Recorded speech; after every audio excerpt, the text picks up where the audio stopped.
Well, the pictures on your screen there suggest that it is going to be another scorcher, and quite so. It is going to be, according to our friends at the Met Office, well, a 4% chance of rain, but more importantly, only 28% cloud cover. That means it's going to be a hot, sunshiny, blazing afternoon here at the National Cricket Stadium in St. George's, Grenada. Two matches on for you today. The final day in the first round of competition. Ginger Generals going up against Clove Challengers, and the big one later on at 2:30, the Nutmeg Warriors and the Bay Leaf Blasters will go head to head. Now it's time for game one, which is scheduled to start at 12 o'clock. The toss is just about to happen, and Kerry is down there. Let's go to the toss. Ginger Generals and Clove Challengers.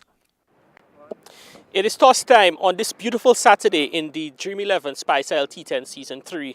We're into the final day of matches in the first round of the tournament. This matchup features the Ginger Generals and the Clove Challengers. Unfortunately for the Ginger Generals, their pathway to the top four has been firmly shut, and Clove Challengers, they are playing to see if they can finish as high as second on the table. We have with us the match referee, Mr. Norman Gilbert, and our two captains, the home captain, Johan Jeremiah, and the away captain, Preston McSween. The call is for our head, and as Preston's winning streak continues in the tournament, Preston McSween must be pleased with your guys' performance. A very good victory yesterday, cementing a spot in the top four. I'm sure that would have been probably par for the course at this stage of the tournament.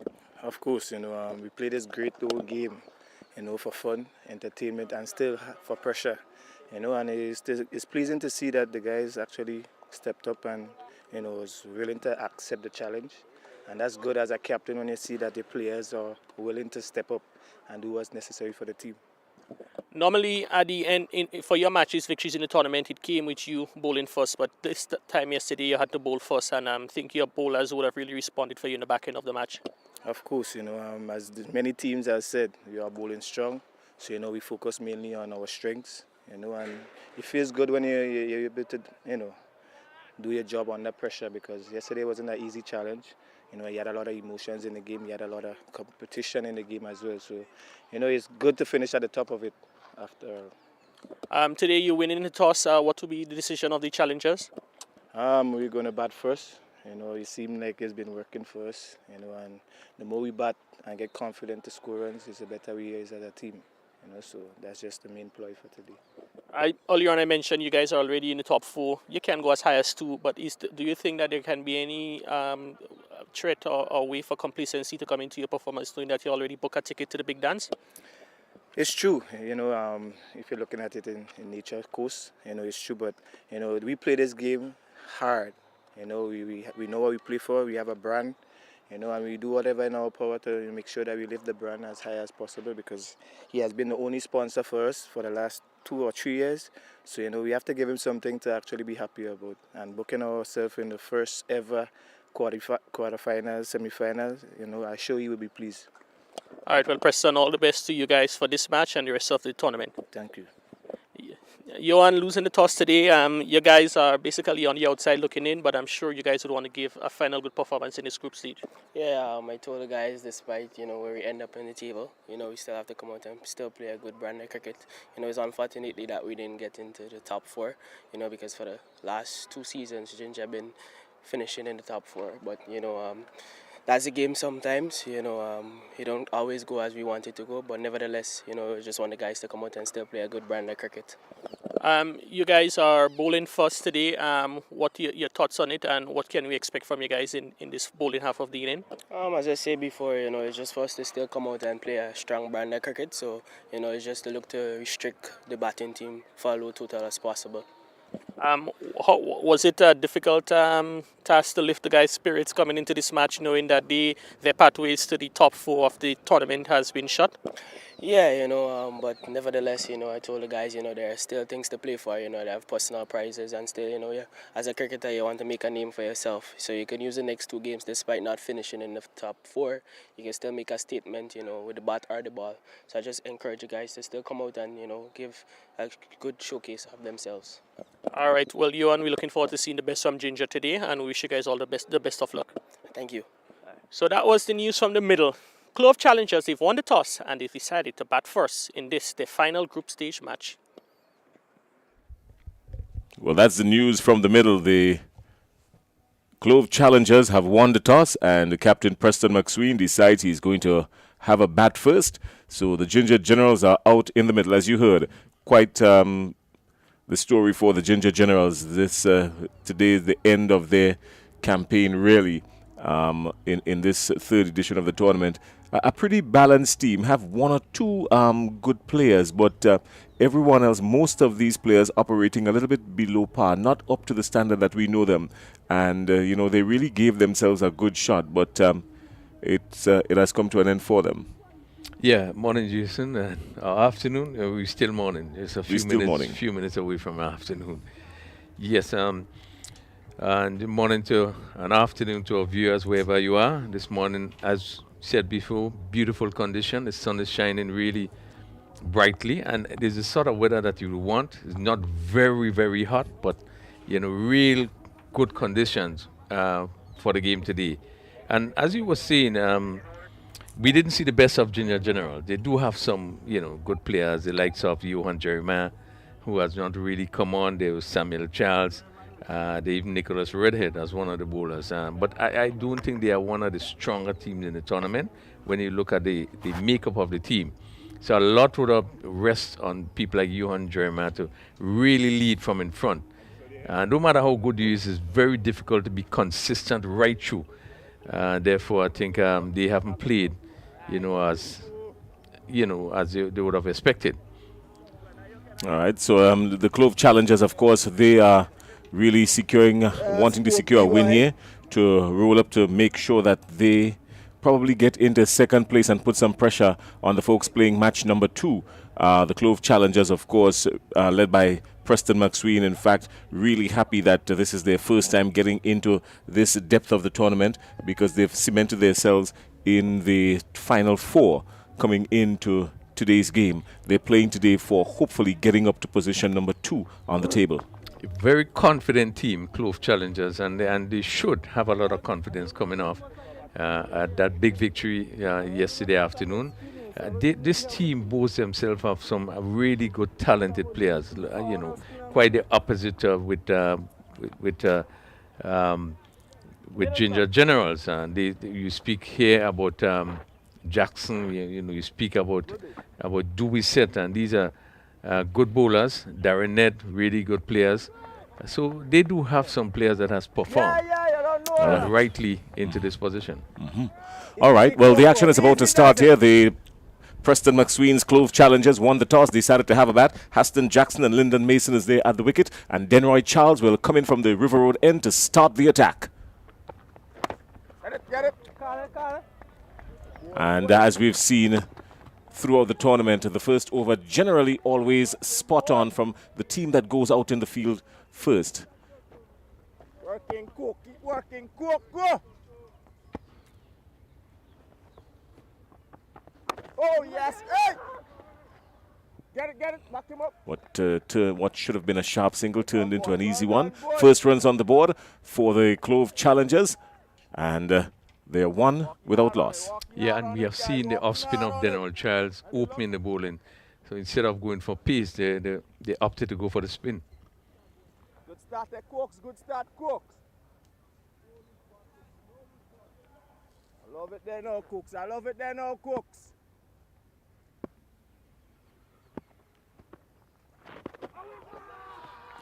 Some anxious moments there at the wicket for Lyndon Mason, playing across the line. That's a dangerous shot to play this early in the game. Yes, Mason looking to go with the tie to hit across. Probably just beating the leg stump. Dive, down on it. Nice. Much better shot, more controlled shot for a single. Yeah, pitch up and whip on the onside. Backward square feeder, they having to move to his left, just to the left of the umpire. Catch him! One, Nick! Somebody out! The call is one. They're coming back for 2. And good positive running. The Clove Challengers understanding what's at stake here. They're pressing to win. Doesn't look too risky just yet. Just the one risky shot taken by Lyndon Mason. But in as much as they Ginger Generals understand this. They're playing for pride as well.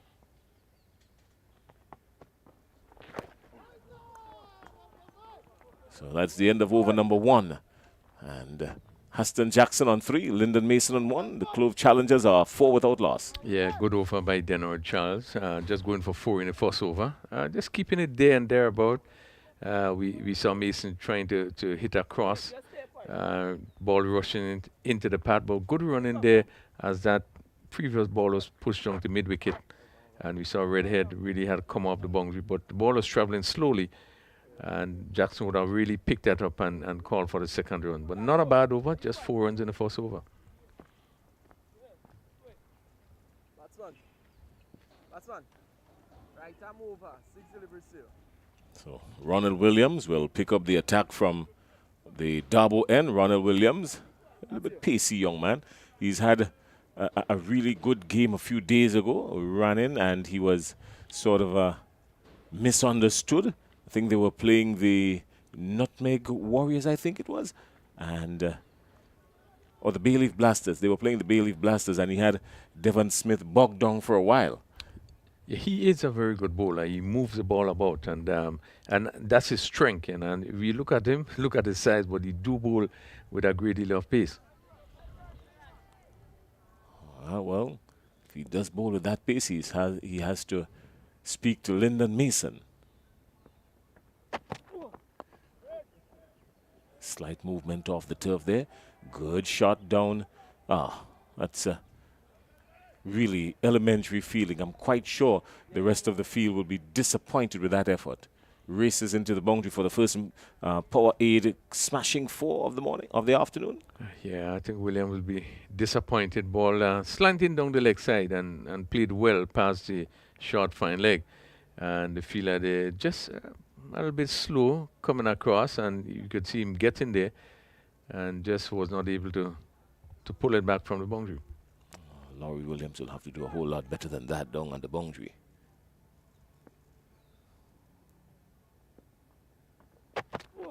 It's a full-length delivery and it's driven high in the air over the infield, and the call is 2. Some danger. Anxious moments, a direct hit. This could be danger. He's gone.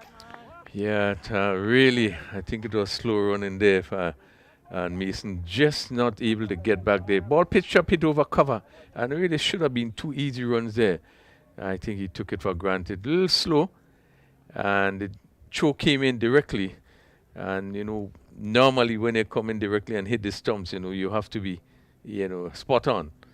And he just failed to make his crease, as we see the replay there. Yeah, well, he was kind of taking a whole lot for granted.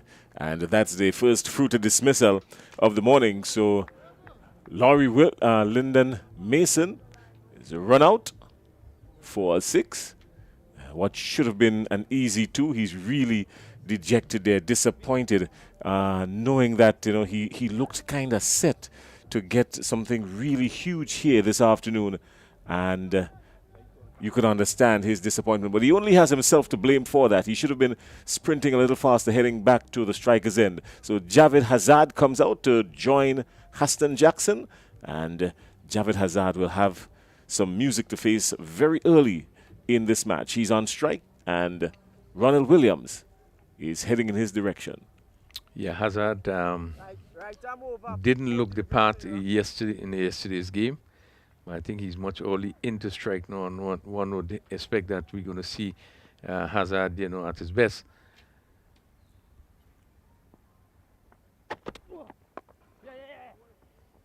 It's a good call. Hazard has scored some runs.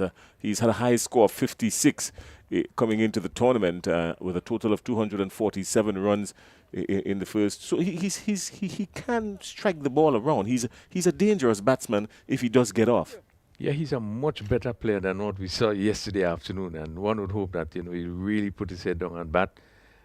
Tremendous ability, and I know that Clove Challenger would want him to stay and to give them a good platform. That's a brutal shot back to the bowler. Huston Jackson with a brutal shot back to the bowler, and it must have stung him on the way through. Yeah, it's hit very hard, and Williams was not able to get out of the way. Probably just hit his hand and bounced onto his leg, but firmly struck by Jackson. And the ball went out to mid-on, so he picked up a single. He does middle it. When he middles it, it's well middled, this Haston Jackson chap. Yeah, hits the ball very hard. And he was fortunate because it was in the slot, pitch up. And he hit it straight back.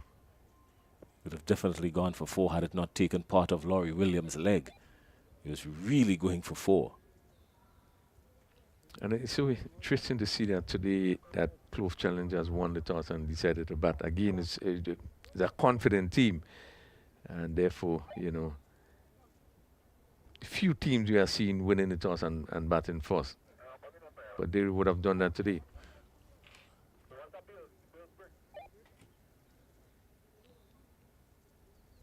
Umpire just doing some adjustment with the stumps. That's Rupert Holas. And it seems as though the bail is damaged, so will be replaced.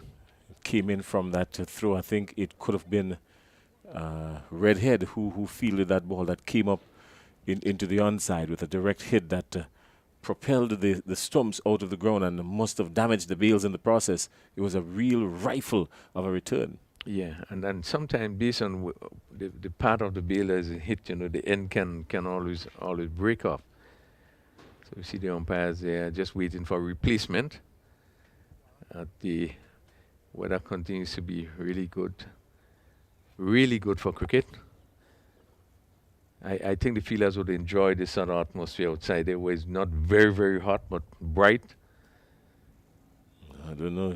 Did you see the weather report this morning? It says 35 degrees out in the middle. That is blistering, if you're asking me. 35. From us here in the commentary booth, we have the luxury of sitting in the air-conditioned room looking through the glass, the clear glass window in front of us. But at 35 degrees outside there, Crooney, would you want to be outside there now? Yeah, but you get the impression that it's not as probably really it's not as hot because there's also a nice breeze that is blowing across. So, that would really keep the players refreshed. But as we go more into the game today, we expect that it's going to be really hot. Well, I'm grateful that my cricketing playing days are over. The sun seems to get a whole lot hotter as the years goes by. Ronald Williams continues. Again, good rotation of the strike and a good fielding from the Ginger Generals. Even though this game is basically routine for them, they're playing for pride, but they've shown so far in the first 2 overs that they've got a lot of pride. They're not letting up and taking anything for granted. Yeah, they would want to finish on a good note, winning their final game, even though they cannot qualify. It's a good delivery. It's a good delivery, well played. Jackson is playing with a nice straight bat and decent cricket. Yeah, well played. Well played by Jackson. It was a slow delivery that from here looked as though it was over pitch, but you picked it up really well and just push it back past the bowler and pick up a single. But not a bad over. Williams, his first over, going for 9 runs. So it's 13 for 1 after 2 overs, and really not a bad start. I think the Ginger General is still keeping things a bit quiet. Well, there's some explosive batting in this Clove Challengers lineup. Denroy Charles will continue from the River Road end.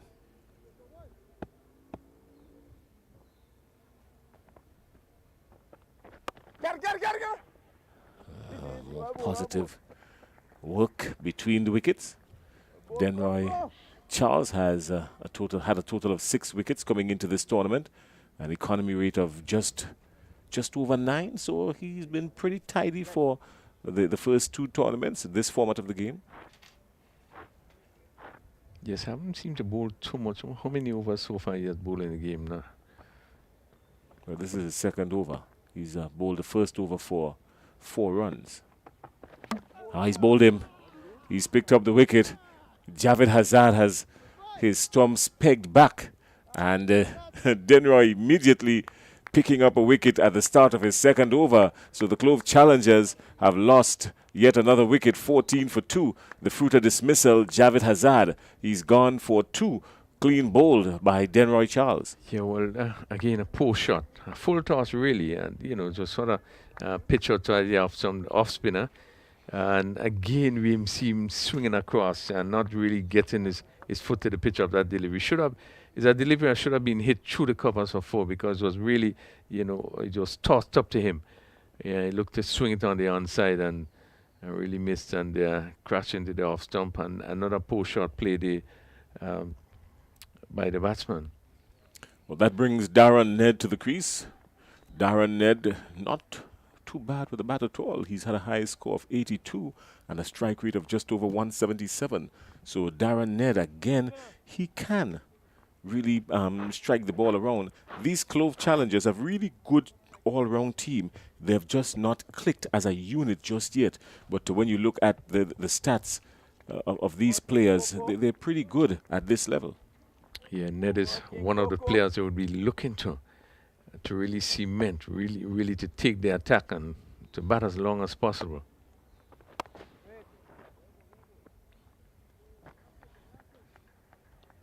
So far, good start by the Clove challengers. It's 14 for 2. We into the third over.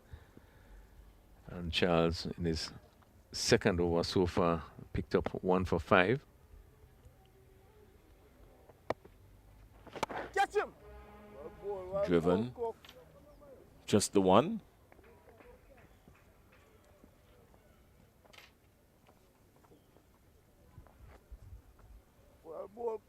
Aston Jackson looking very comfortable to this point.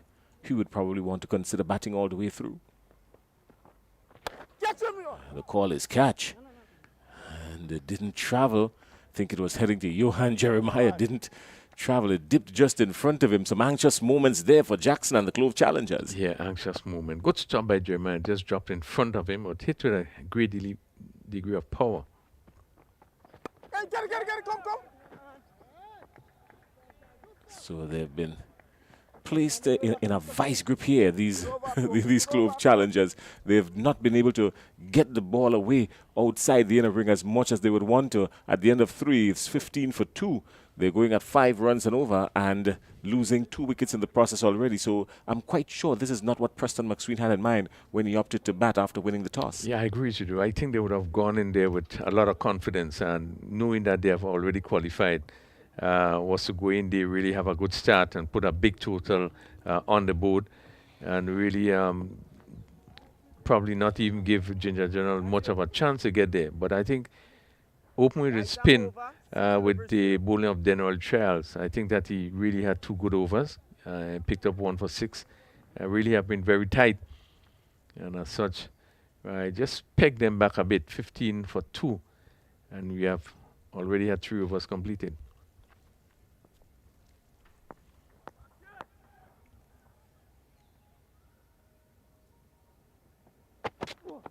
Slower delivery, well played, spotted.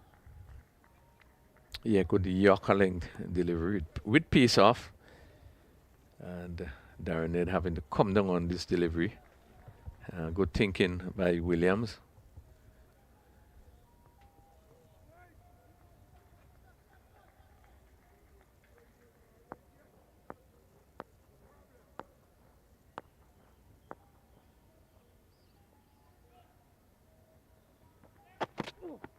This time he connects, but over the infield, just eluding the fielder there on the offside, and it races to the boundary for a power 8 cracking 4. He did crack that one. Yeah, pitched up and Jackson Ned hitting over the point fielder. Probably got his hands to it and just was not able to hold it. But another powerful shot, and you could see the fielder going up to his left and got his hand to it, and it really sped down to the boundary for 4. So Darren Ned can strike it around the field. He's done pretty well in the past at this stage of the game. This time he was just a little bit too anxious, maybe ambitious as well. Yeah, looking to pick that gap square on the offside there. And trying to hit that ball on the up, actually, and it just leave him slightly. That he made no contact. Williams, see, thinking bowler, always thinking.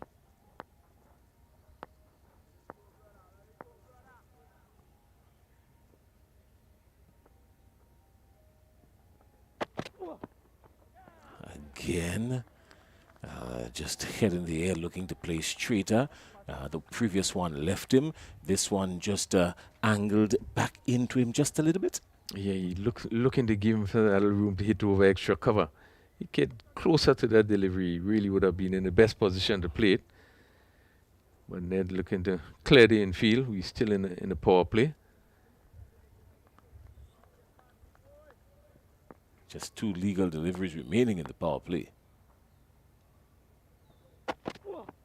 Short delivery picked up quickly and smashed over square for 4. So good shot there by Darren Ned. Middling that one straight through the onside, and a power 8 cracking 4, 23 for 2. Yeah, good confident shot by Ned. This one, again, Williams dropping this one short. Even though it was a slower delivery, but he waited on it and hit it really over mid-wicket, which is vacant. Real confident shot by Ned. Pushes his total to 9.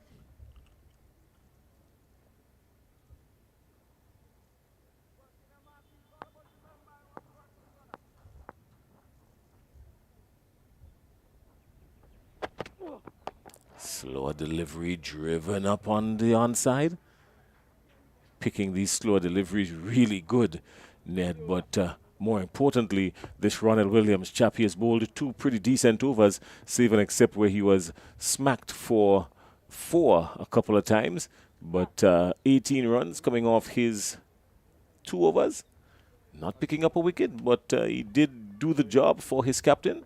He was smacked to the boundary 3 times, but one was just not as convincing, but the other 2, the one over point, which was crashed over point, and then, of course, being hooked down to mid-wicket for a good 4. Those were the 2 convincing 4s coming off his bowling. We see now Nicholas Reddit. Looks like Nicholas Reddit is going to be brought into the attack from the River Road end, and he's coming now after the power play. Something unusual. We've seen Nicholas Reddit coming in to start the bowling for these Ginger Generals. Now the captain has decided to bring him in after the power play. Yeah, an interesting move. Was a good move because Denroy Charles, who bowled at that particular end, that's the end that Redhead normally opens the bowling from. But it started with the spin, and I thought that the spin did very well. He bowled 2 overs, only going for 6 runs and picking up an important wicket. But good spell by Williams, even though he went for 18 in 2 overs. Had 2 boundaries in the last over. One could have been caught at point by, he bowled well. And I think you will see him using his head, taking pace off and keeping the ball right up, not giving the batsman much room to hit. I thought it was a good 2 overs that he bowled.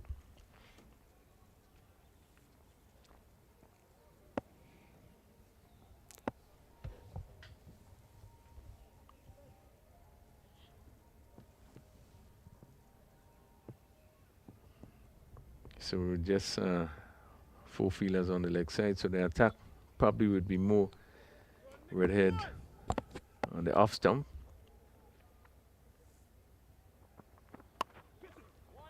It's a great shot. He latched onto it quickly and played it square of the wicket on the offside. That's a good shot. It kept all the way along the carpet. It was a confident stroke there by Darren Ned. A power 8 cracking 4. Yeah, superb shot. Play with all the ease in the world. Shortish outside the off stump.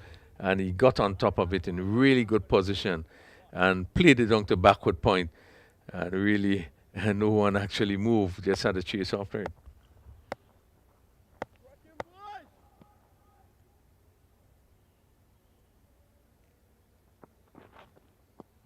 This time, Nicholas Reddit just going a little bit wider of the batsman. He's bordering on a wide, but the umpire taking a long, hard look at it and then deciding to keep his arms straight. Yeah, and it kept going wider. And they're trying to play with the angle to hit it down to that same position. Made no contact.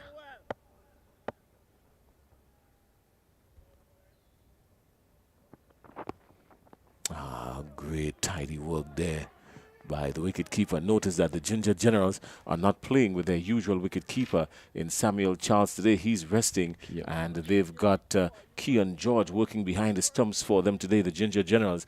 A good take by Keon George, the substitute wicketkeeper really for, or the second in line in wicket keeping for the Ginger Generals in this tournament. Yeah, good take by Keon George. Ball slanting down the leg side, keeping low, so he had to move quickly and just get the left glove under it and collect it neatly. The call is catch, but the only thing that he caught there was the atmosphere and a great confident stroke back past the bowler for a single. Yeah, pitched up and hit down to mid-off. I don't think he get the power he wanted to get. I think he really had to come down on it. Yorker length delivery. And then playing it down to long off. So the single, Jackson is on the strike, waiting on Nicholas Redhead.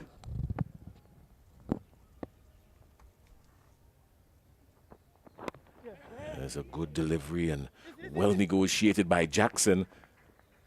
Just a single into the onside. Yeah, again pitched up and came down, push it to mid-wicket. Williams just coming around and field there, but two good deliveries, keeping the ball right up. And Jackson having to come down on it. You can see Redhead, a thinking bowler.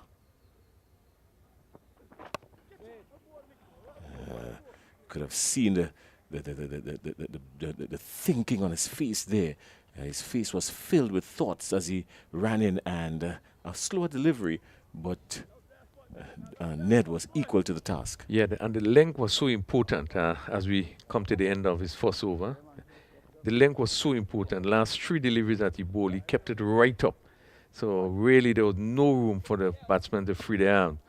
And Ned, they having to come down on this one and just push it back to the bowler. So good over, Nicholas Redhead. First over going for 6. And after 5, Clove challengers struggling a bit. Ginger General doing very well to have them 30 for 2. Well, they've tightened the screws on these Clove challengers for sure. Laurie Williams will now be brought into the attack. Laurie Williams, some sloppy work down on the boundary earlier on in the game, but he's now been called into the attack. He's definitely contemplating making some amends. He would love to make some amends here, Laurie Williams. Well, we expect to see Williams left arm coming from this the Dabo end. We expect him again to use a lot of variation, and he will probably take the pace off quite a bit and get that delivery to leave the right-handed Jackson. He has an economy rate of just under 8. And that wouldn't help the economy rate, or maybe it would. So a wicket going down, and he's picked up immediately the dangerous wicket of Haston Jackson, who was really looking to heist that one. I think he was clearly intent on smacking him all the way over, but miscued, and a fruited dismissal. Haston Jackson is gone. Yeah, good delivery again. I don't think he got into the right position. Looking to swing. Again, pitch up, leaving the right-handed Jackson. Looking for the big hit, coming off the edge. And good catch taken at point there. And Hassan Jackson caught by Diwa, who jumped and really took it both hands. Really a good catch. And he went just for 7. All right, well, Preston McSween, the captain of the Clove Challengers, walks out. And he is no doubt going to be looking to push this scoring rate up, because they need it. 5 overs completed already. We're into the 6th over, and the Clove Challengers, they've lost 3 wickets. But losing the wickets, not really the critical point for them here. The critical point is that they've only been able to muster 30 runs and operating at just under 6 and over. It is really not good for these Clove Challengers. They want to win to move up and cement themselves inside the second position on the table going in to the second round of competition. They will be very disappointed with the start they had into the 6th over, 30 for 3. I am pretty sure when they won the toss, that was really not in their mind. But the confidence they had, they would have gone into this game feeling that they could really go there and put on a big score. Immediately, McSween looking to get Williams off the square with a dab, but nothing there for him. Again, pace taking off there, and McSween had to wait on this one and play down to short third man. We see short third man backward point, cover all, saving the single. Again, some anxious moments here, and just completing the bye. So extras, the first extra for the morning, for the afternoon, very first extra coming in over number 6, and one leg bye. Laurie Williams is halfway through his first over, already picked up the wicket of the dangerous Huston Jackson, caught by Diwa.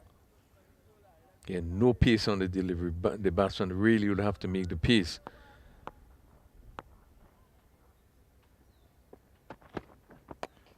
He did make the pace with this one, clubbed it over the head of the bowler, back past the bowler and all the way over the boundary. So a power 8 maximum. Darren Ned got into it very quickly. Yeah, superb shot. Again, this one just was over pitch. And Ned gave it a full treatment, hitting straight, safest part of the field, and really sail over, well, straight over the bowler's head for 6. 37 for 3.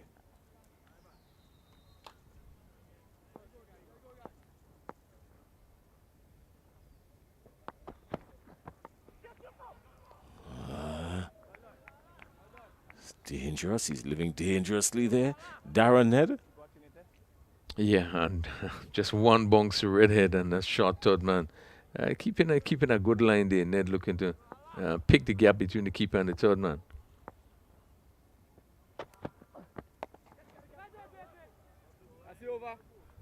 That's the end of a really good Laurie Williams over. Just 6 runs coming off of it. The one where he was struck over his head by Darren Ned.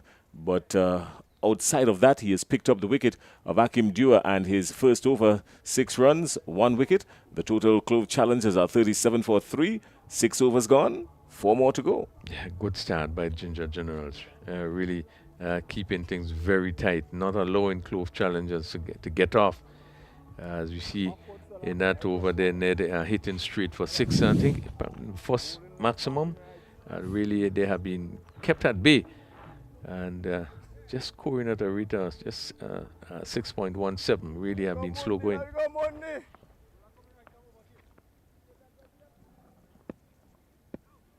So Nicholas Redhead takes more than a 5, and Davis Charles is again another spin bowler operating from the River Road end. So Davis Charles has been called into the attack to further try and tighten these screws on these Clove challengers.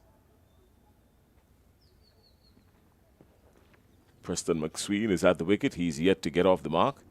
And Darren Ned is there on 21.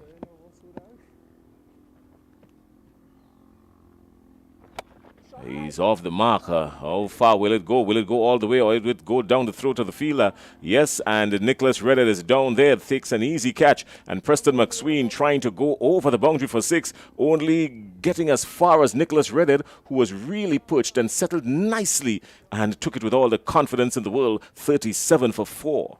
Yes, and he looking to clear the long on and really didn't get hold of it. Seemed to hit the bottom of the bat. And Nicholas Redhead had to wait and was way in from the boundary. So it really is clearly didn't get hold of it. And Preston McSween have to go. Another shooter dismissal, 37 for 4.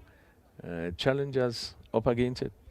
Well, they're up against it, or they're way down under it. 37 for 4. Kellis Andrew now comes out to join Darren Ned. Preston McSween not troubling the scores at all. So we have seen the off spinners coming from the River Road and picking up 2 wickets. Denoy Charles having picked up 1 clean bowl.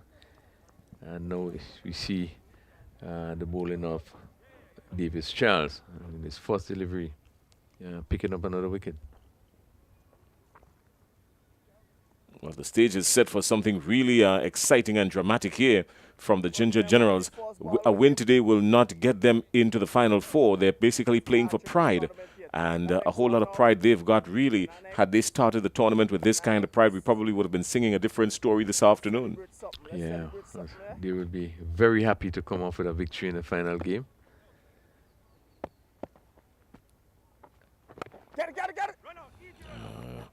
Sharp single. And Kellis Andrew gets off the mark. 38 for 4. We're inside over number 7. Yes, a really sharp single. You can see the Ned looking to get to the strike. No, he will have to take over things. He was very quick to get on to the striker's end.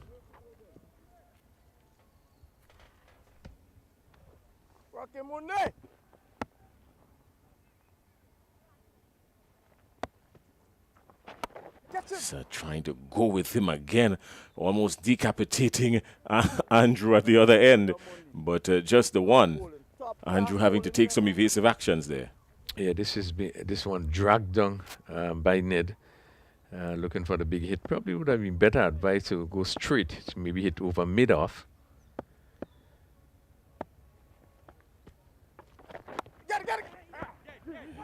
Again, they're pushing and picking up these quick singles. The Clove challengers understanding the nature of the situation that they've been faced with, because they're inside the 7th over, and at 40 for 4 they would have loved to bin 40 runs on the board at the end of the power play. But here they are deep inside the innings, 40 for 4, and just 2 deliveries remaining in the 7th over. Yeah, they would want to pick up as much singles as possible, but more importantly, get the boundaries.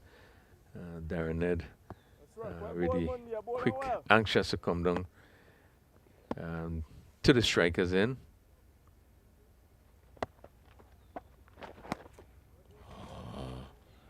Looking to probably go into River Road with that one. Darren Ned. Yeah, looking for power. Not in the right position, but missing his delivery.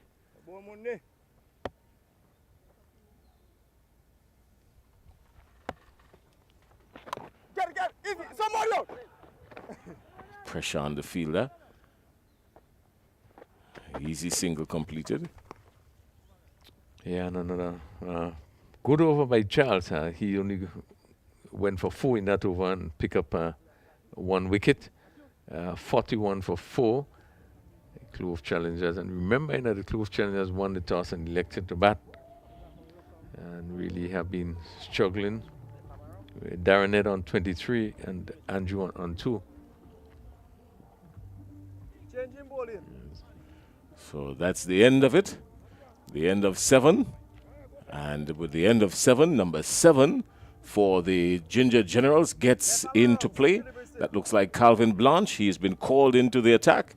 7 overs gone. And he's going to bowl over number 8 from the Darbo end. The Clove challengers are 41 for 4 in a must-win situation to get them up inside position number 2 going into the Final 4. Yeah, they would really want to come off with a win. As we see, Blanche is leg spinner. Be interesting to see as more spin. Darren Ned, you would know Darren Ned very well from the same parish.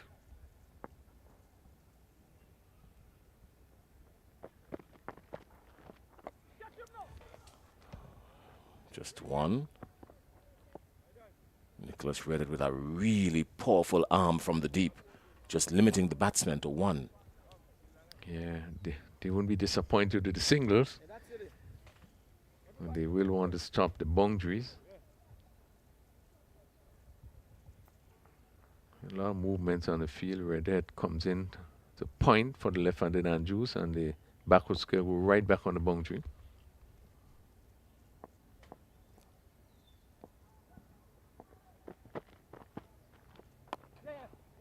Tugged through the onside. It's 1. Really running the first one hard would have maybe put some pressure on the fielder and maybe induced an error for them to pick up another run. Well, I think Ned would want to take probably most of the strike when he has an opportunity, so maybe he would not have looked to force two there. This one is ballooned into the air. Someone is settling on it. It looks like Redhead. Redhead is settling on it and takes a really comfortable catch. So the ball seems to be following Nicholas Redhead because he was on the other side of the cricket ground the last over, and he took up a catch. And this time here he is again, the ball seeming to follow him. So the hands of the magnetic Nicholas Redhead picking up another catch, and the Clove challengers have sunk now to 43 for 5. Yeah, really Ned Day looking to clear mid-wicket again.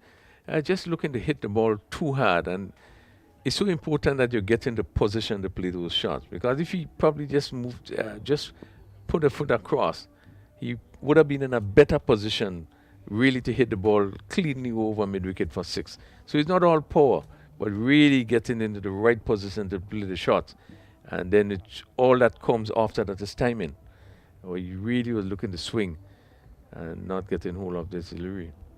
All right, well, they've been heading to the end of over number 8, and these Clove challengers really looking to sort out the boundaries now. So they would really try to pick up as much boundaries as they can. So understanding the reasoning for the field being spread. And Blanche continues. There's danger here, lurking, and Denzel Matthew, the new batsman, already been asked a question, greeted by Calvin Blanche. Yeah, quicker delivery there, and I think Matthew was beaten there. He was on his back foot, and probably was just lucky that that one just probably hit the top of the pad. So the bounce would have taken it over the stumps.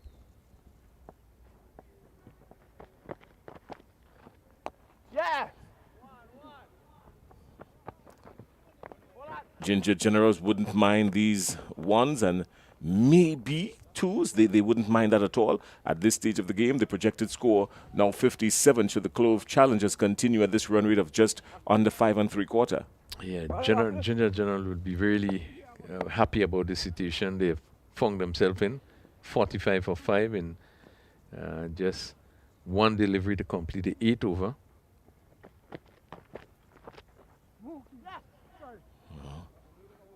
Up until this point, the wicketkeeper has been really tidy, and this one going all the way through him. They've not been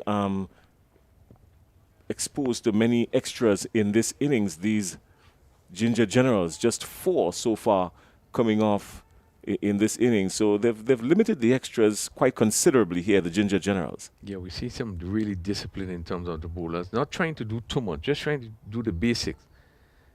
And as such, they've been able to pick up some wickets. It's a good shot. Pierces the inner ring, but can't go past the fielder running around there, doing some sweeping work on the boundary. Just one. Yeah, very good over. First over by Blanche. Going for 8 runs, and again picking up another wicket. So the spinners continue to do well. Or they continue to keep things tight and picking up the wickets here and there. And challengers really have not been able to get off. They are 49 for 5. We have 8 completed overs. And really, with the main batters out, really difficult to see them get up to any challenge in total. Well, the lowest score in the tournament so far, I think it's 54. And if they're not very careful, these Clove challengers could pick up that award here. They're 49 for 5, over number 9. He's bowled him. He's bowled him. He's gone. So more drama. More drama. Davis Charles picking up the wicket. Denzel Matthew has been comprehensively beaten and bowled and clueless in this process, and a fruited dismissal. And that's it. 49 for 6. Yeah, really beaten and bowled, comprehensively bowled. As he was looking to come forward again, Paul passed under the bat. So again, it's very difficult to really understand what happened there, but really, he really didn't look as though he was really in any way looking to play that ball. He was pitched right up, and he probably seemingly looks to play across it. was beaten and bowled, but really good bowling, really good bowling by Davis Charles. Again, keeping the deliveries right up to the batsman. When you do so, you does not give them much chance to play many shots. So the only shot you have is maybe to drive, to play straight. And I think it really is a good ploy. You keep the ball right up to the bat. Oh, more serious action here now because Sean Andrew. Is it Sean or Sean? How is it pronounced? Sean. It's pronounced Sean. The spelling. So many different spellings for this one name, Sean. This is about the 4th or 5th one I've seen.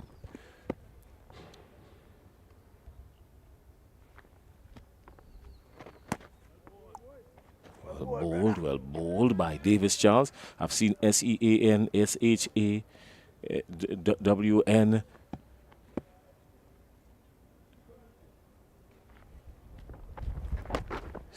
Surely it's going to be a wide.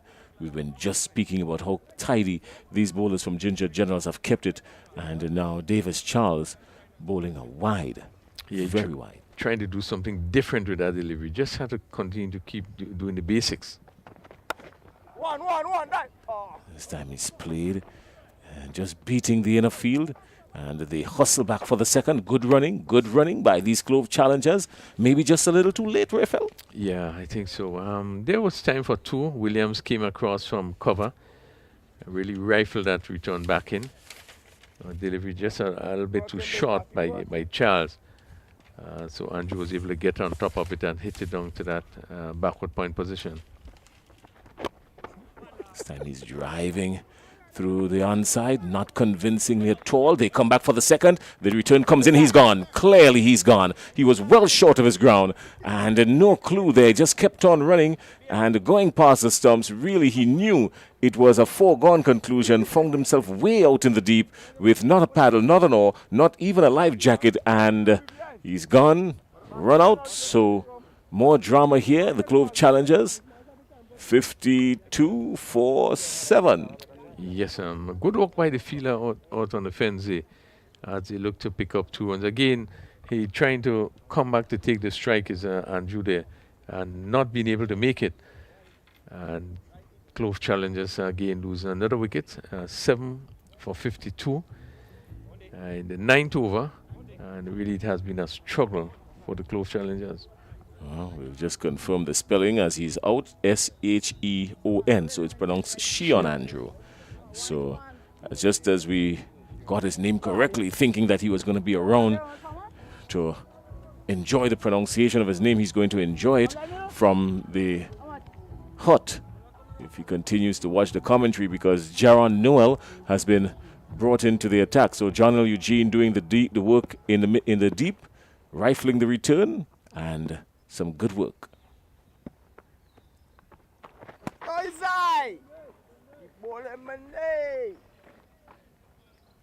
Tidy work by the Ginger Generals, really tightening the screws and not letting up.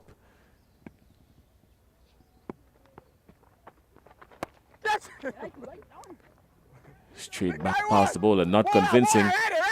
Score is 1, they call for 2, they get it comfortably in the end, but a direct hit would have told a different story. Yeah, Gerano, they're looking to pull, going straight back over the bowler's head. Again, which is in that position that give them an opportunity to pick up 2 runs, because nobody plays there, so the mid-on had some running to do. Redhead had some running to do, and Gerano really rushing back for the second run. So he's off the mark with 2, and 9 overs completed. Yeah, 55 for 7. So Jason, they would have bypassed the lowest score with an over to go. Yeah, well, with not with all the confidence, I can tell you that much. Laurie Williams is going to bowl the final over in this innings for the Ginger Generals, and they've settled as far as 55 for 7, but they wouldn't want to stay there. They would probably want to shift into another gear and pick up as much as they can on this final over. Williams would be difficult to get off the square.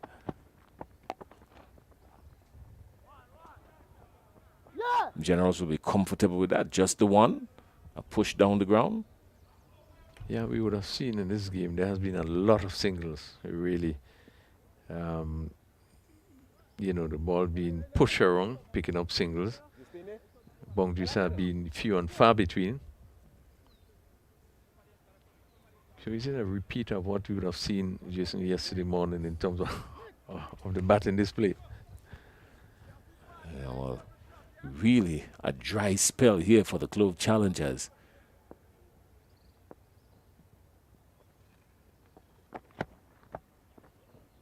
Again, some wayward swinging, trying to head for the hills, but these Ginger Generals are basically operating in the dry season.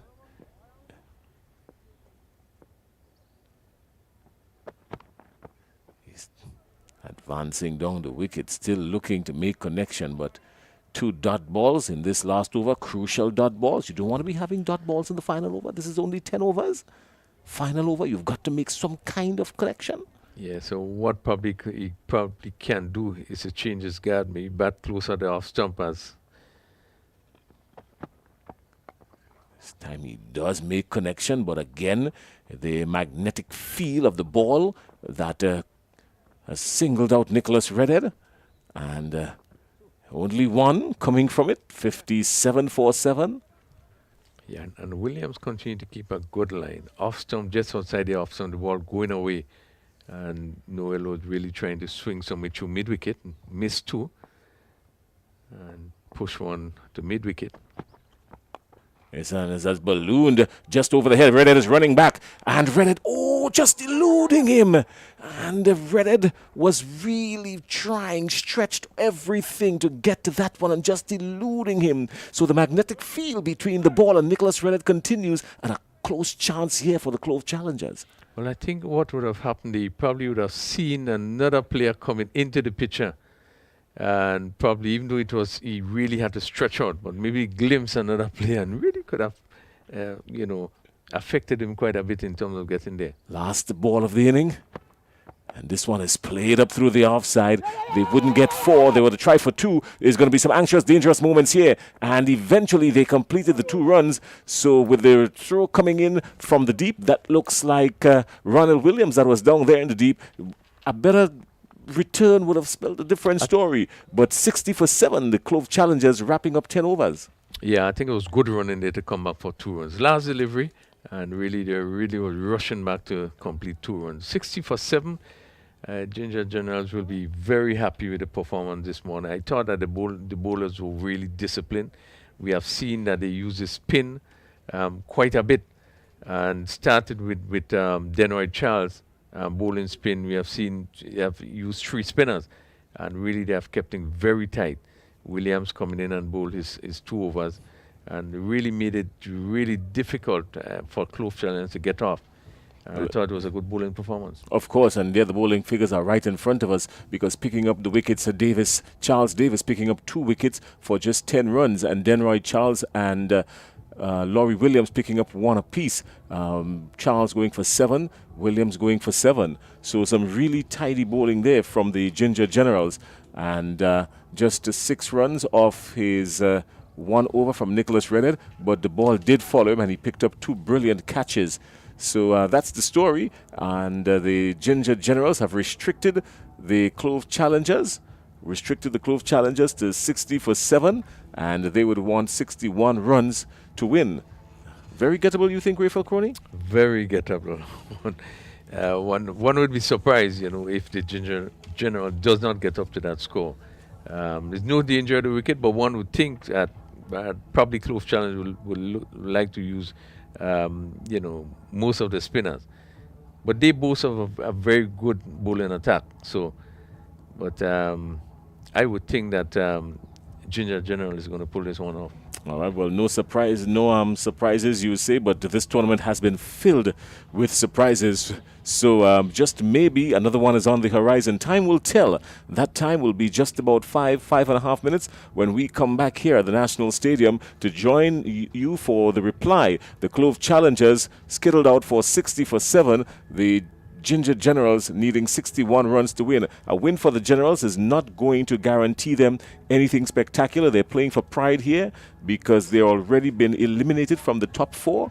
But more importantly, pride trumps everything, they say, at this stage of the game. They've left their best performance for last, it seems, the Ginger Generals. The Clove Challengers, on the other hand, they want to make sure and defend these 60 runs because that will determine them getting up to second place. The chase is on. When we come back, join us here at the National Stadium.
Nutmeg Princess is very special to me because I think it's the first Grenadian fairy tale, so to speak. Growing up as a young boy and stuff, we never really had positive images of fairy tales where we can see a black princess or a black prince and stuff. So I really wanted the world to know that there is a black princess and she comes from Grenada. There are other stories of black princesses, but this one is a special one because it's a spicy princess called the Nutmeg Princess. So she's a really beautiful black girl, and she lives in one of the most exquisite places in Grenada called the Grand Etang Lake. And it's a lake that has no bottom, right? And the only way you can see the princess, even if you're outside sailing on the sun and beautiful blue Caribbean Sea, the only way you can see the princess is if you have a good heart. You must have a good heart. And sometimes you think you have a good heart, but you might not have a good heart. So you might have to do little things to have a good heart. So to have a good heart, and then you will see her. And she will appear, and she's the most beautiful. She has diamonds in her hair, lots of braids, and sometimes she appears and she'll be singing a song. Sometimes it'll be a sad song, sometimes it'll be a happy song, depending on how you feel that day. If you're happy, you'll always get a happy song. Well, there you have it. Look at it right in front of you there. It's as best as a picture as we can tell. A picture paints 1,000 words. The umpires are out. The Clove challengers are in the field. The Ginger Generals have sent out the opening pair in Lyndon Lawrence and Johan Jeremiah. No surprises there, crony. And they only require 61 runs in 10 overs. Now, it means that they've got to go just over a run a ball. But with Lyndon Lawrence and Johan Jeremiah there, if these two batsmen get off, well, it could tell an early written story here at the National Stadium for these Ginger Generals. Yeah, it would be important for this pair to really get off, and we know the strength of Lyndon Lawrence. Our attacking is Johan Jeremiah is also another brilliant player. They really would want to finish this final game in style. But I can tell you that the Clove challengers would be really thinking different, having both of the bowlers Preston McSween and Jackson, and you have also Dubiset. I think it's also a handful. So even at 61 to get for victory, his runs on the board. All right, well, Preston McSween will start the bowling from the Dabo end once we get the signal from the umpire. Lyndon Lawrence is at the top of the batting card with 227 runs in the tournament so far. He would love to add to that. So let's go. The chase is on. And immediately, Johan Jeremiah turns one on the onside for a quick single and brings in the dangerous Lyndon Lawrence immediately into the attack. Both Jeremiah and Lawrence got runs in their first meeting. The Ginger Generals 104 for 5 and Clove Challengers 82 for 5. Jeremiah got 46 and Lawrence got 31. So they would want to continue that sort of dominance against the Clove Challengers. Preston McSween, the left arm pacer, he would really love to pick up 2 good prize wickets here. He's had some natural away movement and a good in-swinger. When it goes too wide in this natural away movement, he's penalized by the umpire. Yes, wide. Look a little disappointed, but umpire again in the best position. Ball lifting outside the off stump.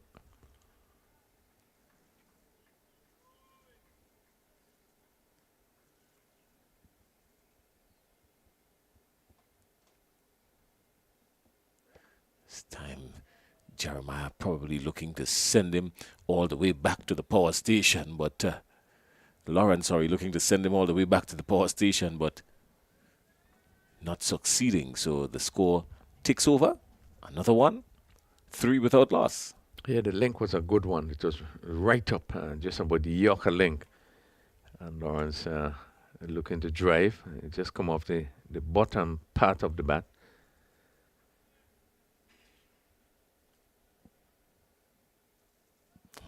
That's a brutal delivery there. Just in case you think I can't get it up, Johan Jeremiah, I can get it up and I can get to the grill. That's what Preston McSween probably would have said in the language he spoke with that ball. Yeah, good lifting delivery outside the off stump. McSween is just bending his back a bit. And the ball lifting just over chest height, maybe just about shoulder height.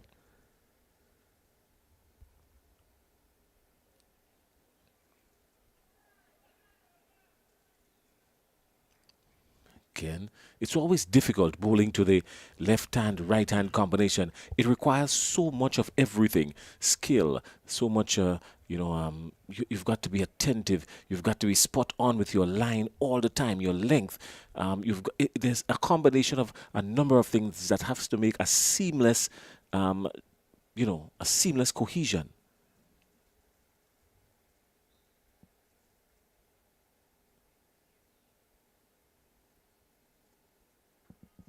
Again, coming into him and lifting and having to get up on his toes to control that. Did pretty well in the end. Yeah, you're right about that in terms of your control have to be right, and even your length have to be right based on the left and the right. Your line is so important. So it's much harder when you have to bowl to left and then to right. So it calls for a lot of concentration.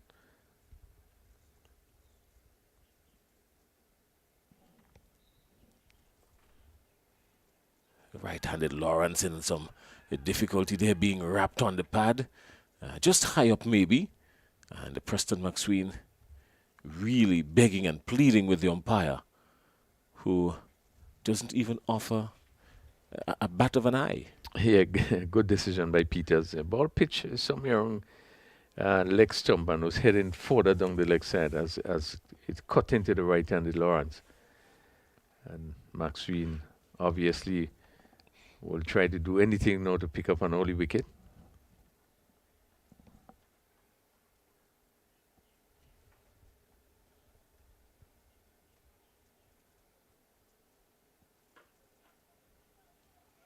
Stylishly defended there by the batsman, looking very confident. Stylish defense, 6 without loss at the end of over number 1. The Ginger Generals in search of 61. Yeah, just keeping the run rate at 6 without loss. McSween just a bit fired up in his first over. But it'll be very important for this pair really to give Ginger General the sort of platform that they need to get up to 61, which is required for victory.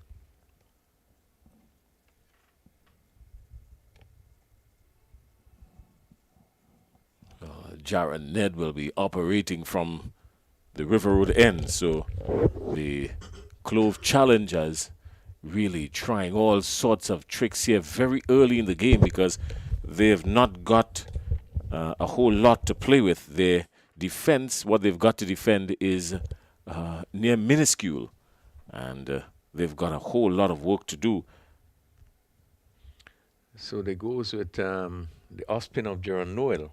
That's going to pick it up again, open with spin, like the Ginger Generals.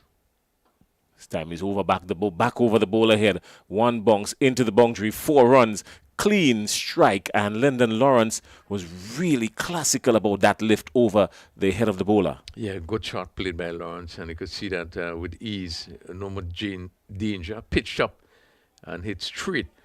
And it just went just 1 bounce and then over the rope for a good confident shot.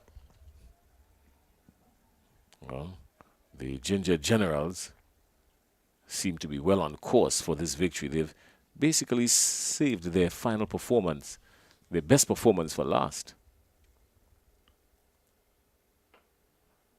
Again, well played. This will beat the field. It will crash into the boundary now. So consecutive 4s coming up in this Jaron Noel over. And the Ginger Generals has already gotten to 14 without loss. Yeah, again, pitched up and stroked past the mid-on fielder. Not much power into it, but just placement. And he was in the right position, so really there was no need for that, much power. But placed it to the right of the mid-on fielder. And it went down for another boundary. So Jaron Noel has some thinking to do.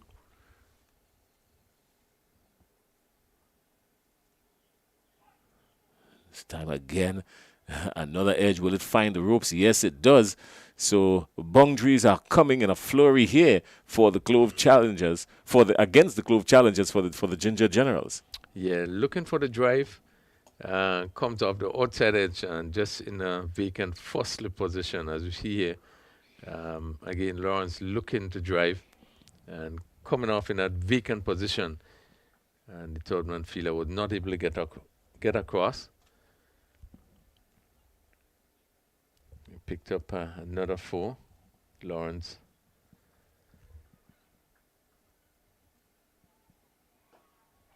Straight back to the bowler, and that's the story. That's the end of that. So, caught. Immediately trying to go back over the bowler head, and Lyndon Lawrence goes for 13. So that's the end of Lyndon Lawrence, and in as much as he would have smacked a few for 4, this one, he has driven it straight back to the bowler, regulation catch, and the first wicket goes down for the Ginger Generals. They're 18 for 1. Yeah, be very disappointed. Again, ball pitched up, looking to on drive, and it just hit it straight back to the bowler, who took a good catch. It was traveling, and he went up and take it with both hands. Good blow struck there, Clove challengers. Lawrence picking up 3 boundaries in that over. So 14 for 1. We into the second over. Well, Lyndon Lawrence would end his tournament on 240 runs. He's at the top of the table, but right behind him, Devon Smith is there on 218. And Andre Fletcher is in 4th position on 176. Now, both Andre Fletcher and Devon Smith, they've got an encounter later on today. So that run tally could be in danger. But as it is now, Lyndon Lawrence is leading all scores with 240. That's the end of him. Keon George now comes into the attack to join Johan Jeremiah at the wicket. And the Ginger Generals, in search of 61, are 18 for 1. Now 2 left-handers, so make it a lot easier for the bowlers.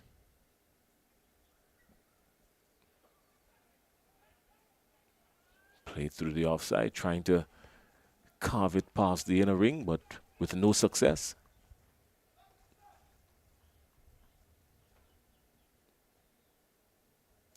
This one drifting down the leg side and surely will crash into the ropes for another power 8 smashing 4 wides. And that's the story continues. The Ginger Generals picking up runs, and any other runs come, they wouldn't mind.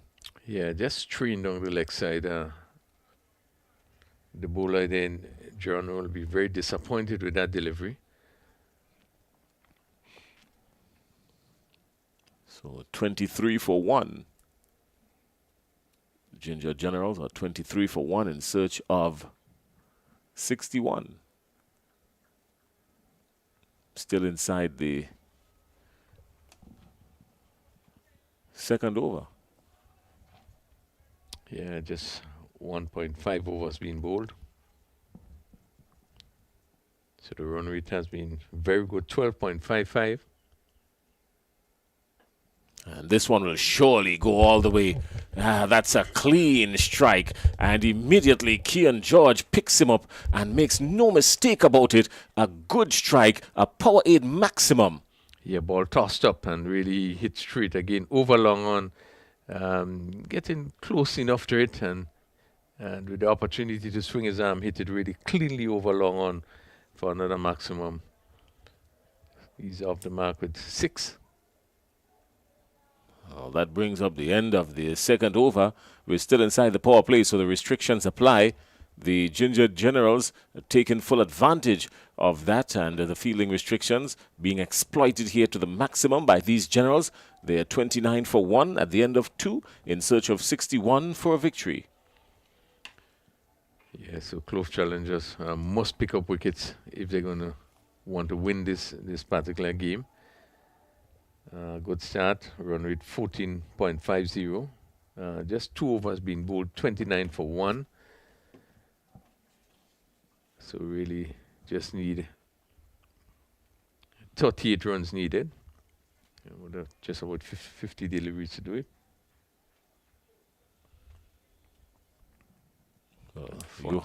Johan Jeremiah is still there, and if Johan Jeremiah does pick up form, we can see something really spectacular. It's a good contest here because Johan Jeremiah is at the strikers end and Haston Jackson is coming in now from the Dabo end. So this is a good contest here between these two, Jackson and Jeremiah.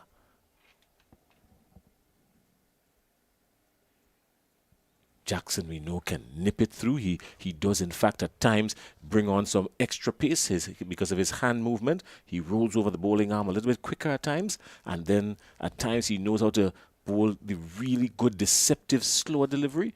So he's a tidy cricketer, isn't he, Haston Jackson? Yeah, he really has a lot going for him with his bowling.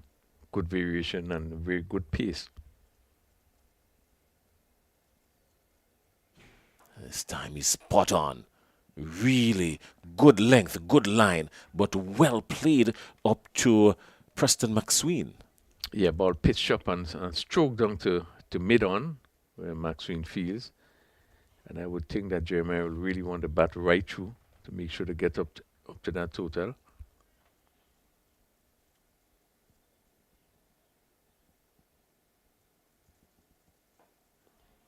Again.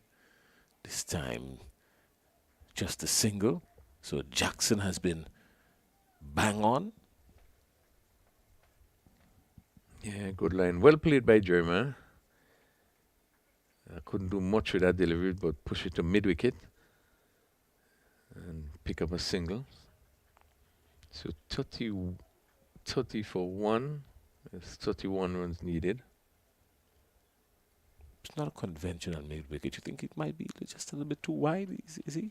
Probably could be a little bit closer just to put a little more pressure.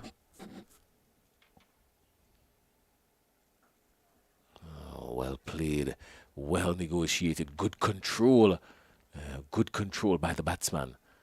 And just picking up a single. 31 for 1. Yeah, George was on top of this one. Good lifting delivery to the chest area. He just having to rock back and push it down on the offside. He picked up a single. And again, this is a quality bowler that Jackson has been able to get a lot of lift. This time Jackson is gone. Jackson is coming and he's gone. He's gone all the way. That has travelled. It has travelled like a rocket and over the infield, over the onside, straight out past the mid-wicket boundary. A power 8 maximum. He latched onto it with force and timing. A great shot played by Jeremiah. The best shot of the morning so far. Ball shot lifting. And he rocked back and hit it really sweetly over mid-wicket. And from the time it left the bat, you knew it was 6 on a really good, confident shot played there by Jeremiah.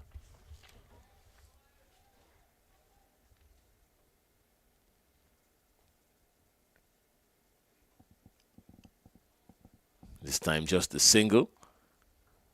Down to backward a square. Just a single. So he's showed some good temperament here. Johan Jeremiah picked up 6 already. And just deciding, all right, I've gotten 6 already. Let me take it easy with you. Yeah, batting in total control, not being rushed. Bad delivery, hit over mid-wicket, and this one, it came inside of it and turned it down to long leg and pick up another single. Some really. Did he catch him? Did he get him? Did he get the edge? No, he didn't. But close, very close to the off stump day, and George was looking to give himself room. But I thought, that it wasn't the best shot there because it was very close to the off stump, and probably just dropped. He not been able to get contact. That really was no need to try to force that particular shot. Sometimes the improvisation works against you. Maybe if he had just stayed in his wicket and played a proper cricketing shot, would have probably picked up some runs. No need to manufacture anything. They're well on course. They're 38 for 1, only requiring 23 runs to win. No need to manufacture anything.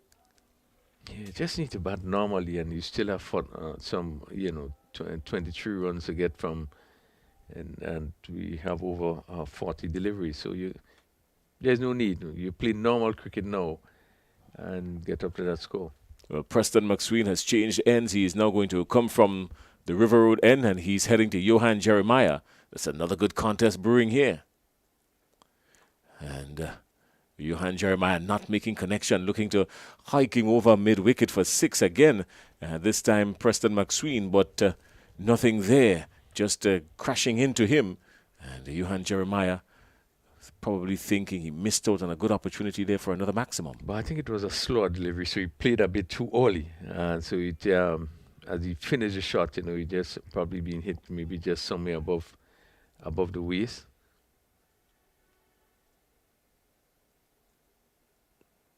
This time well guided.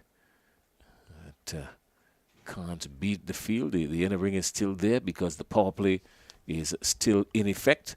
Just the 2 players outside the ring. So Preston McSween, understanding the nature of the situation that is before him, still in a must-win situation. They're really going to manufacture. They need a couple of miracles to pull this one off, Preston McSween and the Clove Challengers.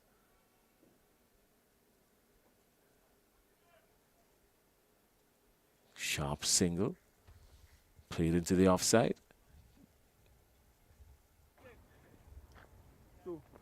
Yeah, and we're probably going to see McSween and the top bowlers bowl their overs very quickly. The fact that it doesn't have much runs to defend. So you want to use his best bowlers and see if they can pick up a wicket or 2 just to put some extra pressure. But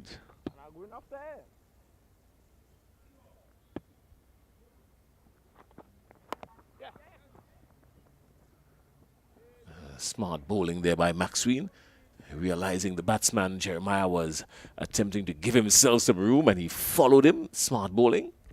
Yeah, ball close to the batsman, key on George really, and looking to give himself room, and just not being afforded that sort of room. Just had to push it down on the offside, and the backward point coming in. Still being able to pick up another single. So again, he's turned him nicely, neatly. Just the one. Yeah, no need to rush. It's 41 for 1. And Jeremiah is playing a responsible inning, not trying to do too many things. He's trying to do the basics right. That has brought Keon George into the attack now, onto the striker's end. This time he's looking to play him down on the onside, really trying to drag that delivery. A dangerous shot again, and no run. So Keon George will probably be advised by Johan Jeremiah. No, quite sure that would be the conversation in the middle there. Take it easy. No need to do anything rash. Take it easy. At the end of the power play, the Ginger Generals are 41 for 1. A very good start, 41 for 1 after 4 overs. And you're so right. I think Jeremiah would be advising him there's no need to try to play too many shots and really going at 10.25 really in front. And just need to keep his head on, be focused, and stay with the captain. Well, only 20 runs needed for this bragging rights victory here for the Ginger Generals. Only 20 runs needed. They started the innings looking for 61. They've gotten to 41 for 1. And we're getting ready to start over number 5. Haston Jackson has the ball in his hand. So he's going to be coming in from the Darbo end. Some adjustments been made in the field. But Haston Jackson has been really tidy. I mean, he's a thinking bowler. You can see him there just contemplating on his next move. Does put a lot into his bowling. Fuller length delivery, well driven, well stopped, and a good single taken. So good cricket all around there.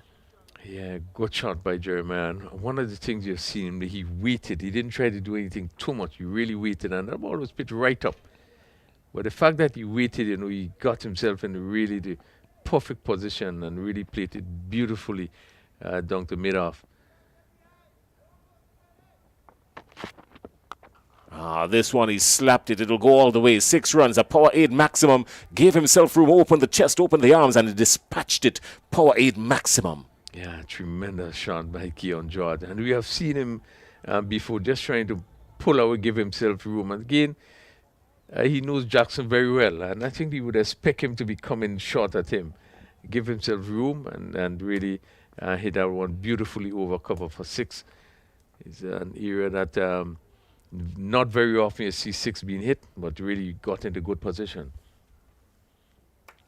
Takes a whole lot of upper body strength to hit someone over extra cover for 6 from a lifting delivery. I've seen Chris Gale do it a few times. He himself is a strong man. Yeah, it does possess a lot of power. Hits the ball really hard.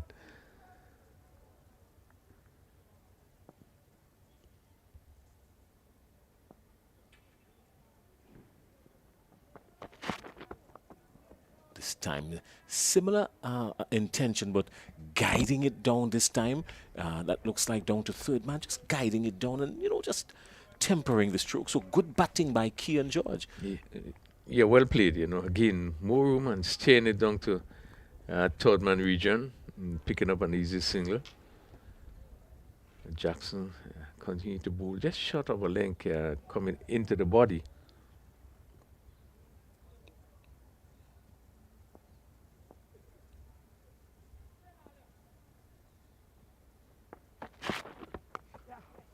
It's a better bowling again from Jackson. He doesn't really have a lot to play with in terms of runs to defend, so he's bowling according to the situation in front of him, forcing the batsman to try and manufacture something, but the batsmen have been very disciplined up until this point. Yeah, there's a great deal of discipline being showed by the batsman, and I would think the captain, Jeremiah, in the middle there, really would be guiding things, talking to Keon George. They wouldn't want to make a mess of things.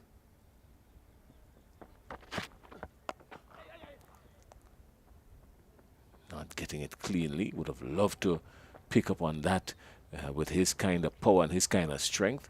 But just one. One more delivery remaining in this Haston Jackson spell. Can only bowl a maximum of 2 overs. So far, his 2 has gone for 19. He has not picked up a wicket. Quite uncharacteristic of Haston Jackson.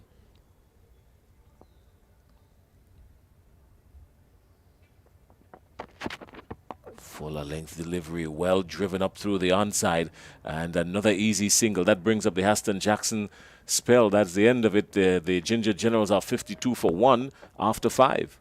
In a very strong position. They're just needing 9 runs for victory with 5 overs to go. Has been a convincing performance by the Ginger Generals. After that bowling display, they have come back and batted very well. Jeremiah leading from in front, 15 not out. And Keon George coming playing a good hand. He's also on 16. Really they're in a very comfortable position to pick up 2 more points in the final game. Well, Amikel Dube said is going to be joining the attack now. And quite surely we can see the end of it here in this innings, but time will tell. Johan Jeremiah is on strike. Keon George is at the non-striker's end. Only 9 runs. 9 runs needed for victory. And with 30 balls to do it, I'm quite sure the Ginger Generals are not going to use those 30 deliveries. Yeah, it can even happen in this over. We said is first over.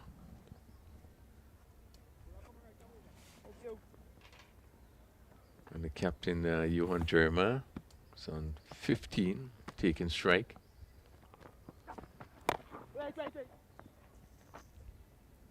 Hit to cover, bouncing out the cover.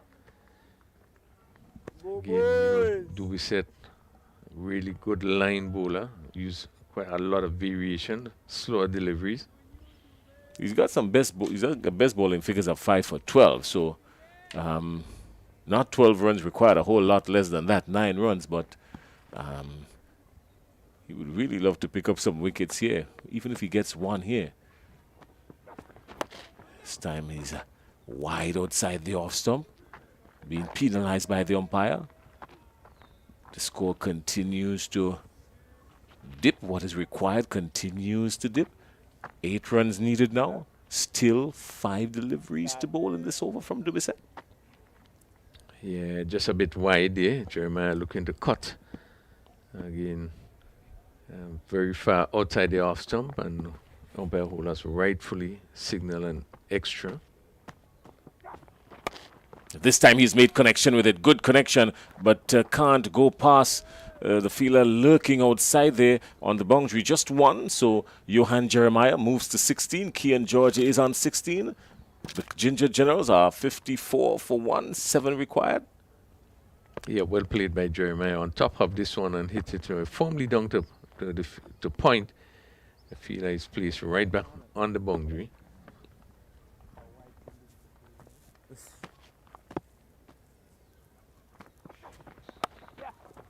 Again, that fielder on the point boundary comes into play. The call is one. They come back for a second. They get it. Good running, sharp running between the wickets. Yeah, good running by both batsmen. George realizing they can come back for a second run and really turn quickly and made it quite easily. Halfway through the over, 5 runs required for victory from these Ginger Generals. Picking up a win here at the end of the tournament would really boost their confidence as they prepare for the next one. This time he's driving it again. That fielder down on the point boundary is a very busy man. He has been a very busy man in this over. Yeah, and William just boarding slightly short of a length outside the off stump. And this is a shot he's offering the batsman to play. Shortish outside the off stump, ball moving further away. And both players getting on top of it and hit it down to that backward square with that point position. As we see, a little adjustment, the short third man going a bit wider.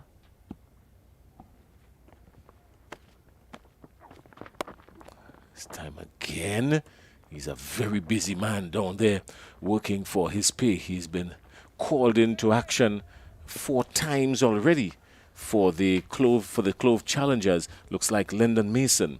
He's been a very busy man outside there, working for his pay today in the blistering 35-degree hot sun outside there in the middle. Yeah, a lot of work for him. Ball again hit down to that position.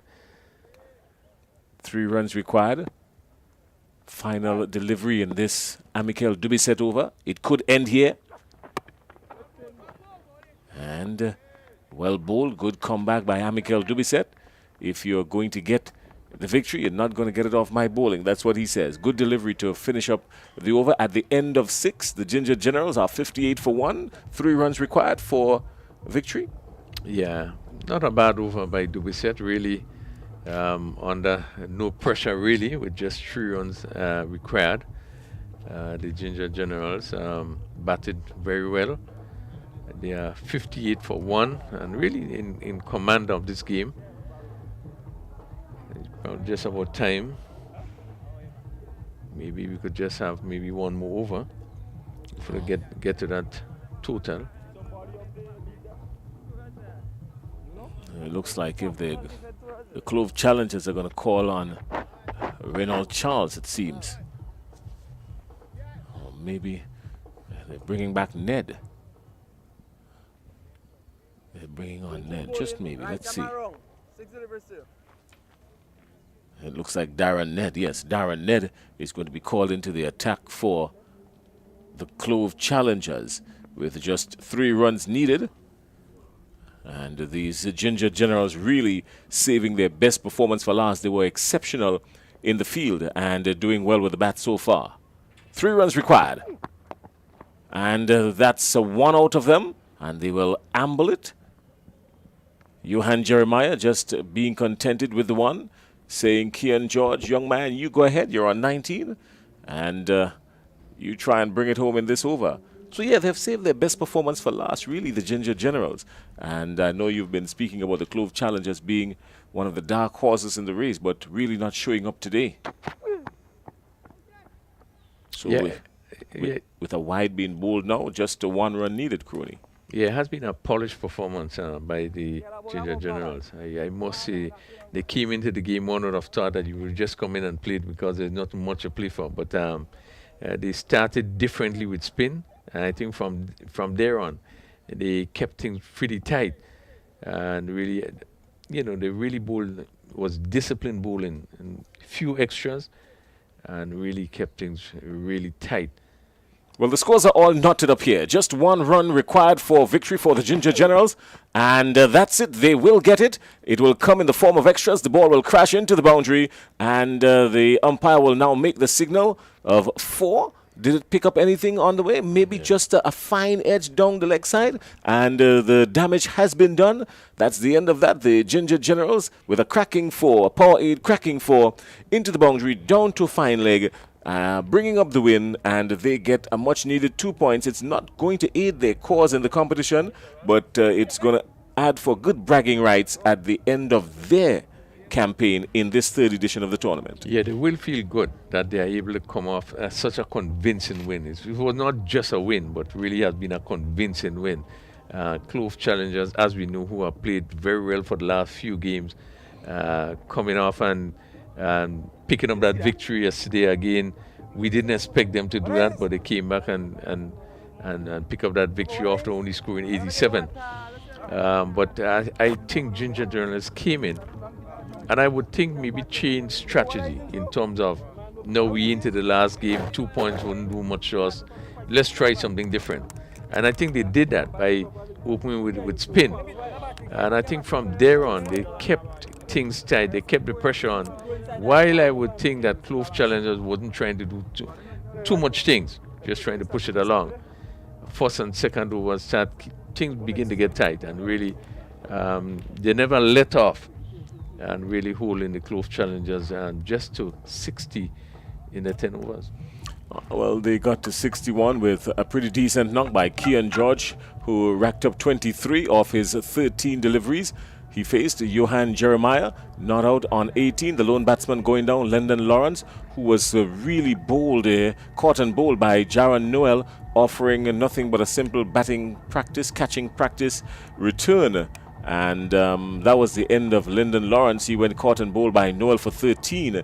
The Ginger Generals racking up 64 for 1 inside the 7th over, just 6.2 deliveries being bowled for the Clove challengers. Preston McScreen really tried. He opened the bowling and really tried. He went for 8 runs off his 2 overs. He was the most economical for the Clove challengers today. Jaron Noel picking up just the 1 wicket, caught and bowl. Johan Jeremiah, no, Lyndon Lawrence caught and bowl. Lyndon Lawrence for 23 off his first over, of his only over really. And Haston Jackson bowled 2 for 20. Amikel Dubisset 1 for 6. And Darren Ned 6 runs off just 2 deliveries. He had some wides and wasn't really too tidy. Didn't matter really, because the Clove challengers already knew that their attempt for a victory was over. The Ginger Generals winning by 9 wickets, 64 for 1. Yeah, they will be disappointed, the Clove challengers. When you begin to win, you really want to continue to win, particularly now you're going into the Big Four. They will be disappointed not being able to bat better today, and really didn't give themselves much of a chance to come through with that victory. But again, Jason, we need to still compliment the ground staff. I think they did a fine job in terms of even up to today. With the amount of games that have been played on those 2 strips, and it continued to play well. And despite you're probably not going to get anything perfect in terms of wicket, no matter where you play, no matter how many times you played. But the wicket has played well. Really haven't been creating any problem for the batsmen. So they deserve some credit in terms of being able to make sure that they were able to prepare this sort of surface. That we can have games up to this point. Now we await, which will be another big one later on today. But I think the Clove challengers will feel very, very happy that they have been able to come off with a victory, and that the Ginger Generals will be able to pick up a victory in the last game. All right, well, the final 4 has been set, really. The teams coming out in the top 4 the Bay Leaf Blasters, the Nutmeg Warriors, the Saffron Strikers, and the Clove Challengers. Just one match remaining in the first round of competition, which we will have starting at around 2:30 this afternoon. The Bay Leaf Blasters coming up against the Clove Challengers. They're perched at 1 and 2 on the table. The Bay Leaf Blasters ahead on 10 points. The Nutmeg Warriors on 9. So a win for either team here today wouldn't change either one of their positions from being in the 1 or 2. It means that if the Nutmeg Warriors win, they would jump up to 1. The Bay Leaf Blasters winning, they would stay in position number 1. The Blasters on 10, the Nutmeg Warriors on 9. And they are the two top teams in the competition going into the final round of competition going into the final day of competition in the first round. The two top teams will clash, the Nutmeg Warriors and the Bay Leaf Blasters. The team of Devon Smith will meet up head-to-head with the team of Andre Fletcher. And really, really exciting competition is going to be. On paper, these two teams look the strongest. We've not seen them yet coming forward and executing, bringing what they've got on paper into the middle. We've not seen that from either one of them. They've been operating in spurts. When their batting clicks, their bowling gives it trouble. And so I'm quite sure today they would both love to bring out their very best performance coming in at the final game in round 1. Having said that, it's time for us to go down on the ground because Kerry is there and Sharice is there. And we've got the Power Aid presentation right here, right now. So, you guys, take it away. It's yours.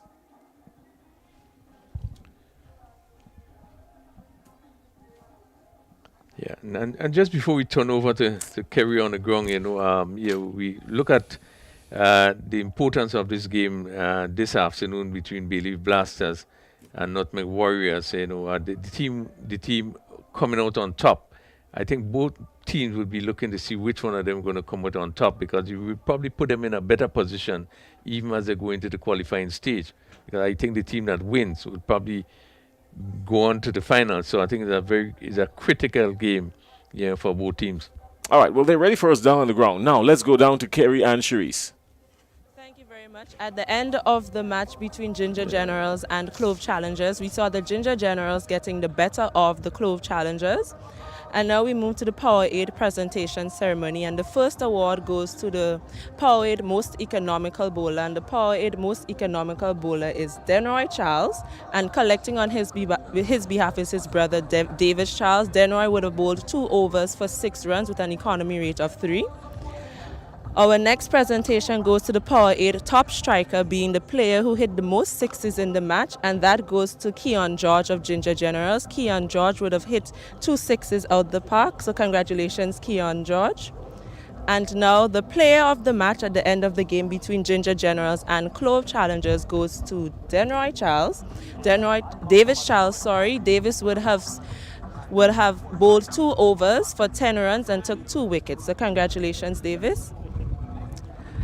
Davis, a high end to the Ginger Generals campaign this season for T10. What does it mean?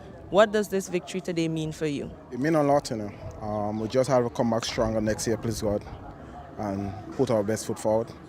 Okay, and we saw a very spin-heavy attack during your team's bowling performance. What was the rationale behind that particular choice today? Well, spin was working pretty well for the slower bowlers, so we try and execute that very well. Okay, thank you very much and congratulations on your Player of the Match award. Thanks. Yeah. There you have it, the end of the Powerade presentation ceremony. Back up to you in the commentary booth. All right, thank you very much. And that brings us to the end of match number 1 on the final day, match number 12. We've got another thrilling encounter coming up for you. The Nutmeg Warriors and the Bay Leaf Blasters, they will go head-to-head at around 2:30 this afternoon. Feel free to join us as we get closer to that. We will be back maybe just around 20 minutes after 2 o'clock, which gives us time to refresh ourselves, have a Powerade or 2 and some Dasani drinking water. So we'll take the Dasani water break. Rafael Crony and Jason Skeet join us back here when we get ready for match number 2 on this day, the 6th of May. The Nutmeg Warriors and the Bay Leaf Blasters going head-to-head. See you soon.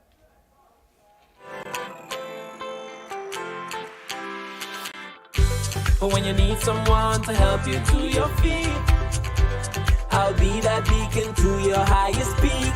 I'll be right next to you, no, I will never leave. Come on, take my hands, we got everything we need. Cause you can look to me, yes, I can. Whenever you're in need, yes, just call on me and